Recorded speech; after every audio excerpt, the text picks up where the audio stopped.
গ্রীষ্মের এই গরমে যখন রাতে গেলাম ঘুমোতে, তখনই ফ্যানটা চলে গেল সাইলেন্ট মোডে। এত গরমের মধ্যে কি আর ফ্যান ছাড়া চলে? তাও কোনো রকমে বিছানাতে মেঝেতে বসে শুয়ে কাটাতে লাগলাম রাতটা।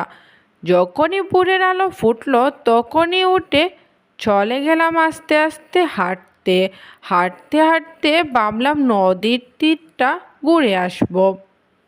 তো ঘোরার কথা বলতেই চলে গেলাম নদীর পাশে। আমি নির্বিবাদী মানুষ, যা ভাবি তাই করি। নদীর পাশে গিয়ে দেখলাম বান্ধবী আমার দাঁড়িয়ে আছে। তাকে বললাম রাতে তো ঘুমোতে পারিনি, তাই চলে এসেছি নদীর ধারে। বান্ধবী আমার বলল, নদীর তীরে বসে বসে শুধু শুধু কি করবি? তার চেয়ে চল দোকান থেকে বড়শি কিনে নিয়ে আসি, তাহলে বসে বসে সময়টাও কাটবে আর মাছ ধরলে মজার মজার মাছ খেতে পারবো।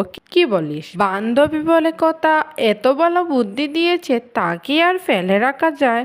তাও খেতে পারবো ফ্রেশ ফ্রেশ মাছ। আমার আবার বড়শি দিয়ে মাছ ধরার খুব একটা শখ আছে, তাই তো আর না করতে পারলাম না। দুই বান্ধবী চলে গেলাম বালতি বড়শি সব কিনতে। তারপর আর কি, বান্ধবীর কথা মতো সুপার মার্কেটে চলে গেলাম। বড়শি, সুতা, বালতি যা যা লাগে আর কি সব কিনতে। রং বেরঙের বালতিগুলো খুবই সুন্দর ছিল। বান্ধবী বলল একটা না তিনটা বালতি নে। তাই তো নিয়েই নিলাম, যা বলল সব।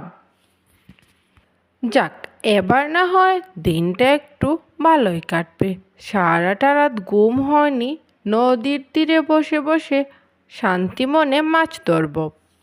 আচ্ছা তাহলে তুই থাক, আমি চলে যাই, কাজ আছে। আরে কি এমন কাজ তোর?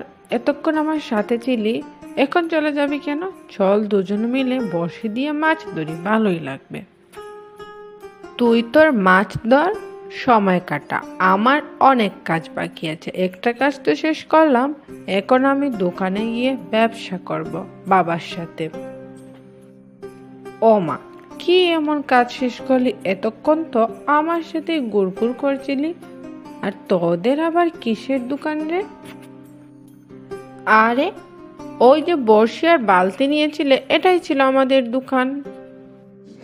কি দেখলেন বন্ধুরা, আমি কি বোকা? বান্ধবী আমার বুদ্ধি কাটিয়ে জিনিসপত্র তার বিক্রি করিয়ে দিল, আর আমি বোকার মতো সব কিনে আনলাম।